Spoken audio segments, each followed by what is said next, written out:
Welcome to the Parkinson's Project podcast. The Parkinson's Project seeks to erase the stigma associated with Parkinson's disease while empowering and inspiring those dealing with the affliction to live life to the fullest. The Parkinson's Project aspires to build an engaged, supportive community while examining the journey of living with Parkinson's disease through a positive, empowering perspective. Here is your host of the Parkinson's Project podcast, Tim McNiff. Hi again, everybody. I'm Tim McNiff, and welcome to the Parkinson's Project podcast. The Parkinson's Project seeks to eliminate the stigma associated with the disease and instead empower and inspire those dealing with Parkinson's to live life to its fullest.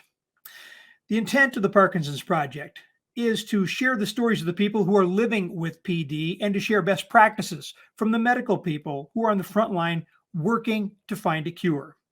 And we're going to hear from the caregivers, those who are helping their loved ones deal and adapt through diet and exercise, and of course, with love, understanding, and unconditional support. Now, we're going to try to keep all of our episodes to about 20 to 30 minutes, but if we are in the midst of a compelling discussion, we reserve the right to extend that conversation to a second episode with the intent of delivering tangible, beneficial content to all of you who engage with us. And we encourage that engagement with an ultimate goal of putting ourselves out of business when there is no longer a need to discuss Parkinson's disease. And it is with that we welcome Mark Kelm to the Parkinson's Project podcast. Mark, good to have you. Thank you, Tim. I'm looking forward to this. I am too. You know, they say that sometimes a person needs no introduction. Well, I'm not sure that Mark does either. But I do know that I could take up the bulk of this podcast simply by going through his background. So with Mark's permission, here is the abbreviated version. Ready for this? Police officer, use of force training officer, Minnesota and National Army Guard, U.S. Army Reserves seminarian, Holy Apostles Episcopal Church and Soup Kitchen, serving 1,200 people a day in a neighborhood labeled Hell's Kitchen, New York City. That is International Conference of Police Chaplains, U.S. Secret Service, Minneapolis District Chaplain, Struthers Parkinson's Center Community Advisory Board, Vice Chair People with Parkinson's Advisory Council for the National Parkinson's Foundation, Veterans Working Group member, Michael J. Fox Foundation for the Parkinson's Public Policy. That's not all. That's just going through the highlights, but I'm trying to make sure that you realize that there is a lot more to Mark Kelm that we could talk about, and this conversation could go in a lot of different directions. But Mark and I talked about this beforehand. And my hope is that Mark enjoys this experience and concedes to come back and talk about his experiences at length in the military and perhaps even in the police force. But we want to talk about today faith and spirituality. And Mark has decided that he would do that. But during our introductory conversation, Mark, you did set some guidelines for what you would and would not discuss regarding your military service and the connection to your diagnosis of having Parkinson's disease. So for the sake of transparency, which I always strive for, am I correct in that you do believe that your military service played a direct role in your getting Parkinson's disease? It did, and I am service-connected by Veterans Affairs for my Parkinson's disease due to 2 traumatic brain injuries that I had during active duty with the Army. Okay, so before we get into your life with Parkinson's, I'd like to go back to your formative years and your path to ministry. Do you recall, perhaps when you first felt that you may aspire to a higher calling? I do, actually. It was in 4th grade, growing up in a small town, Red Wing, Minnesota, on the Mississippi River. We had the Episcopal Bishop of Minnesota, then Bishop Anderson, coming to visit my congregation. And during his visit, he had a chance to meet with me, and I was talking to him about the ministry, and he spent the next several years leading up to my attending seminary telling people that when I was in 4th grade, I told him that I was going to have his job someday, which no, I never did aspire to being a bishop, but I really enjoyed being an Episcopal parish priest, along with many roles as a chaplain that I played. So this goes back to childhood. It really does. It's faith was something that I was raised with a family of believers, which I think helped frame my worldview. My dad was in law enforcement full time. He served in the Goodyear County Sheriff's Department, the Dodge County Sheriff's Department for 40 years. But during that time, he also served as an Episcopal deacon. And it really was his faith that helped him, I believe, with his law enforcement experience and hopefully not becoming jaded. You know, law enforcement officers see a lot of darkness in the world. And I think by having a faith, it focuses you and your soul on the light and not just the darkness, so you don't get that burnout. My mom was also a nurse at St. John's Hospital in Red Wing, Minnesota.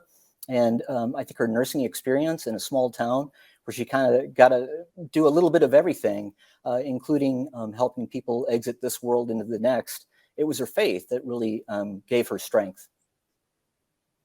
So you had a couple of role models that you stayed fairly close to the path. You know, I did, and really was headed that way all the way through high school. I was intent on going to pre-seminary, and I actually signed up to go to Hamline University, which was started in Red Wing, Minnesota, and then moved to St. Paul. They've got a pre-seminary program that was there and a philosophy program that I was interested in. And so I signed up in November of my senior year of high school. But by the time March rolled around, I realized the finances of paying for 4 years of college and then going to seminary for an additional 3 years on top of that for a graduate degree would put me severely into debt. And so instead of going to Hamline as I had planned, I enlisted and headed off to the Army instead of going to college right away. And that decision really changed my life path and my trajectory in many challenging ways and many wonderful ways. I met some incredible people that are lifelong friends that I still believe I could call them up day or night.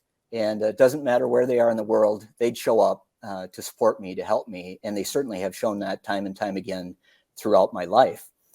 So I served on active duty in 1989 and 1990, and then came back to serve in the reserves and then in the Army National Guard after that. And when I came back, I actually started pre-seminary at a different university and only spent 1 quarter in pre-seminary. And I was a little disillusioned, I have to say, after experiencing the world through the view of the Army. Pre-seminary seemed so sheltered, and I just wasn't ready for it. I don't know if they were ready for me either. So I remember going down to the Goodyear County Sheriff's Department to meet with my dad, who was working. And I told my dad, I said, I just quit pre-seminary. And he's like, oh, you did you? And he's like, well, what are you going to do with your life? Are you going back active duty? And I said, no, I'm going to stay in the reserves and the guards and continue on my college path. And he said, well, what do you want to do? And I said, well, I think I'm going to follow in the family footsteps and I'm going to go into law enforcement. And my dad just kind of leaning back in his office chair at the Sheriff's Department and saying, well, just promise me that you'll get a 4-year degree instead of a 2-year degree. I think that's going to help you out in the long run. And so I said, okay. And I headed off to Winona State University to work on my criminal justice degree down there. And that's the same time in 1990 when Desert Shield was forming, which ultimately led into Desert Storm. And I was activated during that time, serving on a unit ministry team with Chaplain Sipala, a Lutheran pastor, wonderful guy out of Duluth, Minnesota, outstanding man. And I left full-time college during Desert Shield, Desert Storm to work with the unit ministry team. And then when I came back, I ended up going to Inver Hills Community College to get my 2-year degree in law enforcement. Just kind of how things happened. My first day working as a police officer was in Claremont, Minnesota, a small town. I believe it was 536 people at that time in southern Minnesota. There's actually, it seemed, more cows in the area than there were people. And yet I had to remember that the former full-time police officer, Greg Lang, he was a chief, died in the line of duty in Claremont, Minnesota, in that small town. He was actually beaten with a shovel and shot with his own firearm. A going to a domestic dispute. And that was very humbling to me. And it reminded me law enforcement anywhere, large city, small town, can be dangerous. And some events happened in law enforcement that made me realize I want to go on and get my 4-year degree. And so I went down to Winona State to go back to my 4-year degree while I worked in law enforcement, and ended up actually changing to the Goodview Police Department, which is right next to Winona. They hired me on there, so I had a chance to work and attend college full-time, which was very helpful for me in forming me as a person and learning how to serve the community. But ultimately, I had an experience that made me pick up the phone and call the Episcopal Bishop of Minnesota and say, I'm ready to start the process and head to seminary. Are you comfortable sharing what that experience was or not? Yeah, so, I was young at the time. And I think when you're young and you're in law enforcement and you have some military experience before that, ego can get in the way of how you live your life and serve others. And I think there was an ego that was starting to form in me. And I had an experience where there was a young woman who was a mother.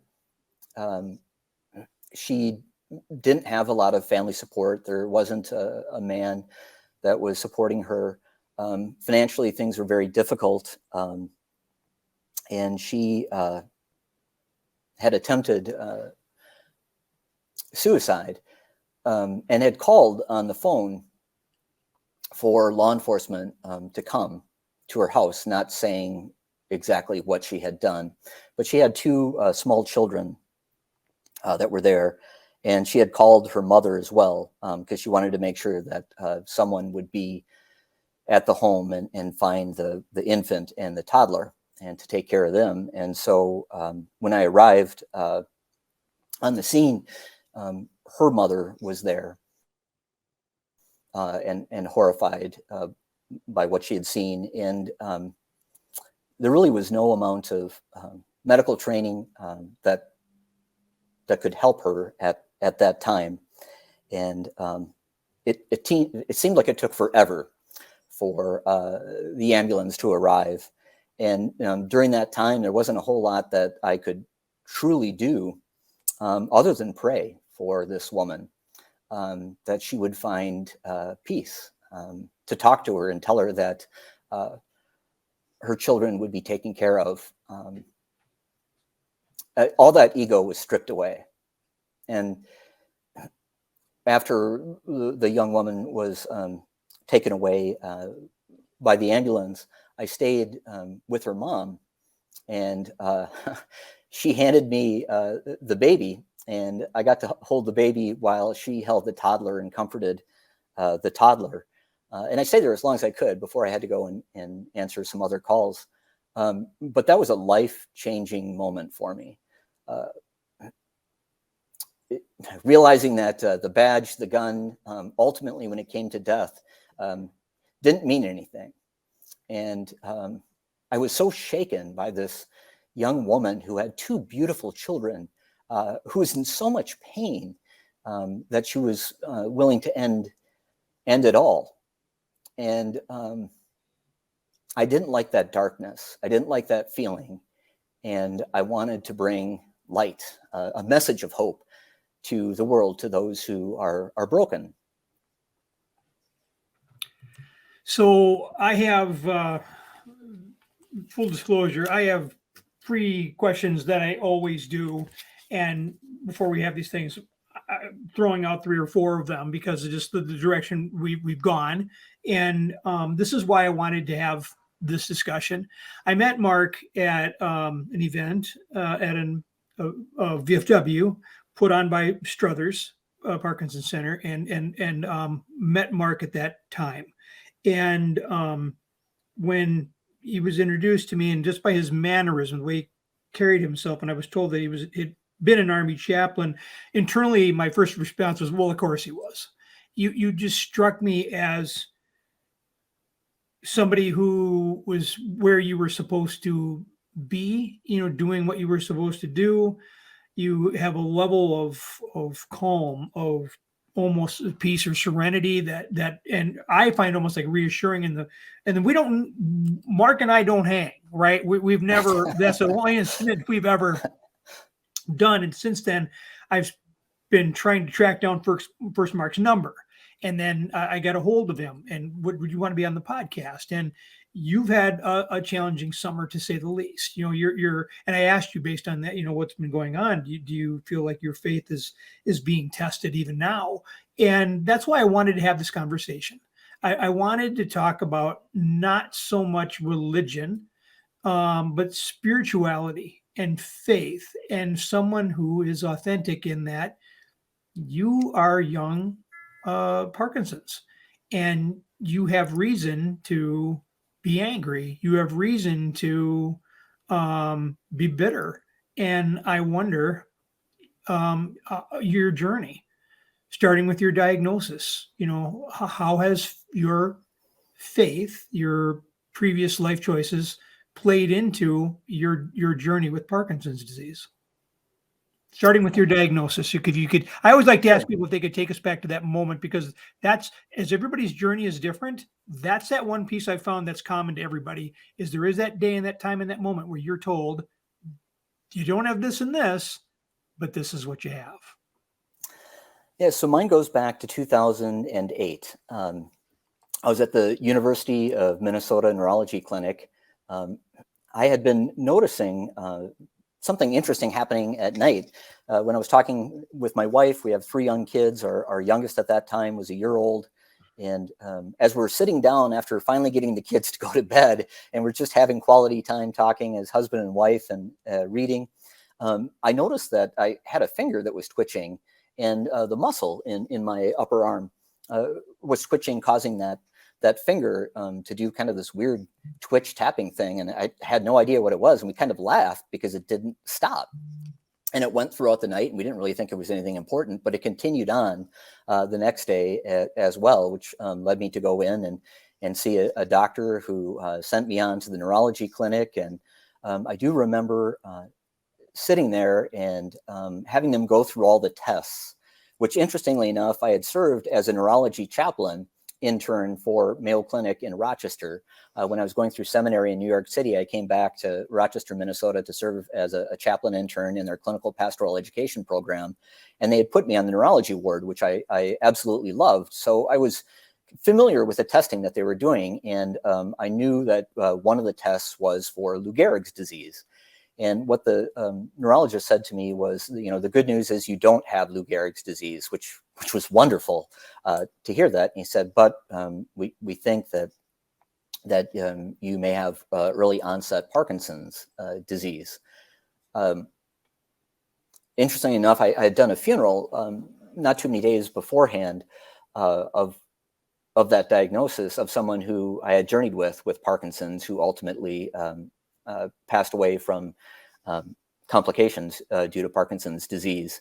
And so I knew there really wasn't anything that could happen to change the progression, only masked the symptoms. And so I got up and left. And it was the next day I called back to them saying, actually, I need medicine of some kind. I don't think I can do this without at least some medicine. And so they did put me on different generic neurological medicine, as I really didn't want this diagnosis public right away. I wanted to stay quiet about it and just go about living my life as I tried to figure out exactly what it meant. My job in ministry, my life of service, has always been about helping others, and I was not ready to be sick myself and to have other people helping me. So for 8 years, I kept my Parkinson's diagnosis absolutely secret.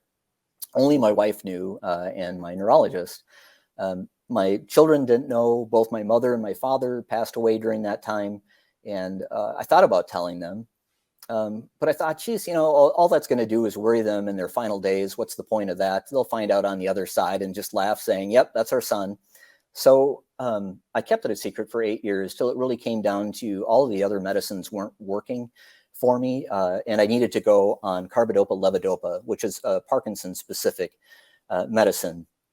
And my neurologist said, of course, by putting you on levodopa, then we do have to actually have the diagnosis, because it only works for Parkinson's and nothing else. And I remember taking my first dose, and they do it under titration, where you start at a low dose, and over a month and a half, 2 months, you build up to a full-size dose for them to figure out what is adequate for your symptom control. And I took my first dose when my wife and kids were out of the house. And I had so much hope that this stuff would work. And when I took it, nothing happened at all. And I was absolutely devastated that I wasn't getting this incredible relief from my symptoms. And so I decided, and I would not suggest anyone else do this, but I decided to just jump both feet into the pool and go to the highest dose that the doctor had prescribed without waiting the weeks of titration. And it worked, to the point that literally 30 minutes later, I was dancing around the kitchen. I'll never forget that experience. Once my dopamine level got up to a healthy degree, I felt like my old self again. And I physically danced in the kitchen. And I remember the Parkinson's Foundation had a telephone number, an 800 number that you could call. And I ended up calling them and talking with a nurse on the line of how happy I was after all these years to finally feel like myself. And the person on the other end of the line of the Parkinson's Foundation 800 number celebrated with me. But then there was a moment when there's this awkward pause. And she kind of said, well, you do know what this means, right? That the early onset Parkinson's disease diagnosis was correct. And that was kind of a humbling moment, but it was humanity shared over a telephone line, a realization that, I'd kept this secret for 8 years and not truly bought in to the truth that I had it, but went to the neurologist on a regular basis and decided at that point that I would become public with the disease, letting others know that I have it, that there's no shame to this disease.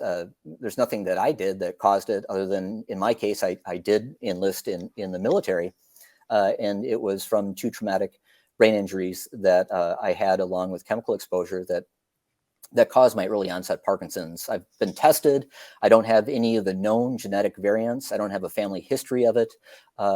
And so it really was my military service that the VA agrees with that caused this. And it doesn't make me upset with the military. Many of us who serve have various wounds. Some are very visible, from people who have lost limbs to the invisible, people who have had TBIs from IEDs or training accidents, chemical exposures, as we know about from Camp Lejeune right now with the Marine Corps. More and more is unfolding of why we have a growing population of early onset Parkinson's within the veteran community. We hope that you're enjoying this conversation with Mark Kelm. As I said on the way in, sometimes we have these conversations and they go different ways than perhaps we anticipated going in, or we find it compelling that we're going to, rather than make the episode 40 plus minutes, we're going to break it down to 2 episodes. And that's what we're going to do in this instance. We're going to end episode 1 at this point and come back with episode 2 with Mark Kelm, and which we'll release shortly. So just want to thank you for your appreciation and your interest. That was episode 1 of episode 18, part 1 with Mark Kelm, and part 2 will follow shortly, and we'll see you then. The Parkinson's Project podcast seeks to be a place where you can come for a range of information, not only about PD, but to find support for yourself or perhaps for someone you love. We encourage you to check us out on Facebook at The Parkinson's Project. You can find the Parkinson's Project podcast where you find your favorite podcast. Please check us out and rate us so we can continue to grow and give support in an ongoing effort to eradicate this affliction and put ourselves out of business when there's no longer a need to talk about Parkinson's disease. This has been the Parkinson's Project podcast. For executive producer Pat Forcia, I am Tim McNiff. I want to thank you for joining us. We look forward to meeting with you and engaging with you and working with you as we all seek to build a loving, supportive, and empowering community through all aspects of the Parkinson's Project. We'll see you soon. Thank you for engaging with the Parkinson's Project podcast. Be sure to look for more content on the Parkinson's Project Facebook page, and we'll see you right here on the next edition of the Parkinson's Project podcast.